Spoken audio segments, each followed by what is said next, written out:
Puji nama Tuhan.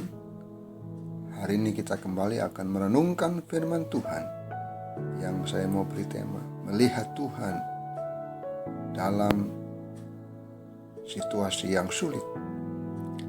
Ibrani 12 ayat 2, firman Tuhan berkata, marilah kita melakukannya dengan mata yang tertuju kepada Yesus yang memimpin kita dalam iman dan yang membawa iman kita itu kepada kesempurnaan, yang dengan mengabaikan kehinaan tekun memikul salib ganti sukacita yang disediakan bagi dia yang sekarang duduk di sebelah kanan tahta Allah.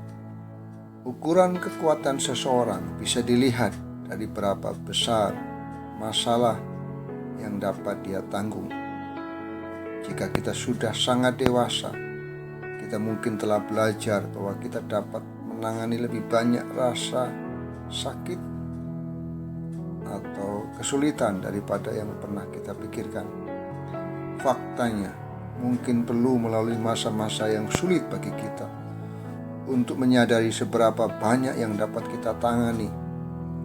Manusia dapat menahan rasa sakit yang luar biasa jika mereka dapat melihat tujuan dari rasa sakit atau kesulitan dan imbalan setelah rasa sakit itu kita lewati. Persis seperti itulah yang Yesus lakukan ketika dia disalibkan. Dia merasakan sakit yang luar biasa, tetapi dia melewati rasa sakit itu untuk menggenapi rencana Bapa.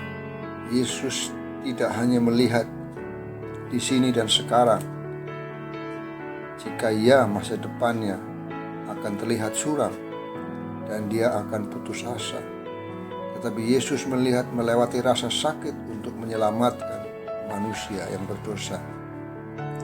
Saat kesakitan dan masalah kita hadapi dan hanya melihat di sini dan saat ini, kita bisa berkecil hati dan tertekan. Terkadang kita mungkin merasa ingin menyerah, dan satu-satunya cara agar kita dapat melewati masa-masa yang tersulit dalam hidup adalah dengan melewati rasa sakit menuju pahala di surga. Yesus menanggung rasa sakit yang memalukan di kayu salib karena dia tahu tentang keselamatan yang akan diterimanya ketika Tuhan tahu itu yang memberikan dia motivasi untuk dia tetap melakukan tanggung jawabnya untuk mengalami rasa sakit bagi manusia yang berdosa.